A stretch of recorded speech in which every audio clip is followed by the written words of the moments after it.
Myanmar में फिर हुआ सैन्य तख्तापलट, भारत अमेरिका की कड़ी प्रतिक्रिया। म्यांमार में सेना ने देश की नेता आंग सान सू की और राष्ट्रपति यू विन मिंट को अरेस्ट कर लिया है। सेना की ओर से संचालित टीवी पर सोमवार को कहा गया कि सेना ने देश को अपने कब्जे में ले लिया है और 1 साल के लिए आपातकाल घोषित कर दिया है। पूर्व जनरल और उपराष्ट्रपति मिंट स्वे को कार्यकारी राष्ट्रपति बनाया गया है। साथ ही सेना प्रमुख का भी दर्जा दिया गया है। बताया जा रहा है कि किसी भी विरोध को कुचलने के लिए सड़कों पर सेना तैनात है और फोन लाइंस को बंद कर दिया गया है। पड़ोसी देश म्यांमार में एक बार फिर से सैन्य तख्तापलट पर भारत ने गहरी चिंता जताई है।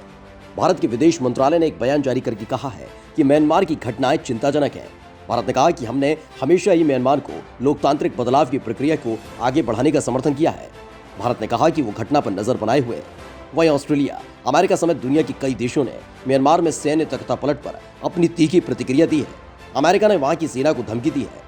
अमेरिका ने चेतावनी दी कि अगर म्यांमार की सेना ने अपने कदमों को वापस नहीं लिया तो बाइडेन प्रशासन इस पर कड़ी कार्रवाई करेगा। इस बीच अमेरिका के राष्ट्रपति को भी पूरी घटना से अवगत कराया गया है। पूरे घटनाक्रम पर अमेरिका अपनी पैनी नजर बनाए हुए है।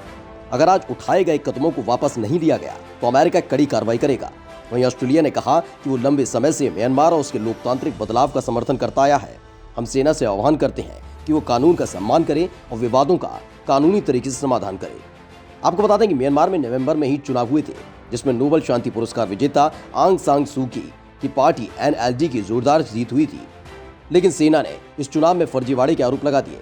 विवाद के बीच सेना के समर्थन में देश के कई बड़ी शहरों में प्रदर्शन भी हुए थे। देश की आर्थिक राजधानी यंगून में 200 लोगों ने बैनर के साथ सेना के समर्थन में मार्च भी निकाला। लेकिन म्यांमार के निर्वाचन आयोग ने सेना के आरोपों को खारिज किया और कहा कि वोटों को फर्जी करार देने लायक गलतियां नहीं पाई गई। लेकिन इसी बीच सेना ने चेतावनी दी थी कि चुनाव में वोट के फर्जीवाड़े की शिकायत पर अगर एक्शन नहीं लिया गया तो सेना एक्शन लेगी। सेना के प्रवक्ता ने तख्तापलट की संभावनाओं को खारिज करने से इनकार कर दिया। तो वहीं कमांडर इन चीफ ने यहां तक कह दिया कि अगर संविधान का पालन नहीं किया गया तो उसे वापस ले लिया जाएगा। जिसके बाद संयुक्त राष्ट्र महासचिव एंटोनियो गुटेरस और म्यांमार में पश्चिमी राजदूतों ने इसे लेकर आशंका जाहिर की है। हालांकि एक दिन पहले ही म्यांमार की सेना तत्पोदों ने कहा कि उनके commander in chief senior general Ming आंग लाइंग के बयान को गलत तरीके से लिया गया है। सेना म्यांमार के संविधान की रक्षा करेगी और कानून के मुताबिक ही काम करेगी। सेना के इस बयान को आंग सान सू की party national league for democracy ने भी ठीक बता दिया। लेकिन संसद का पहला सत्र शुरू होने से पहले ही सेना ने एक्शन लेते हुए तख्तापलट कर डाला। आपको बता दें कि म्यांमार का संविधान सेना को संसद में 25% सीटें और 3 मंत्रालय का अधिकार देता है। म्यांमार में 1962 में तख्तापलट किया गया था, जिसके बाद 49 साल तक सेना का शासन रहा।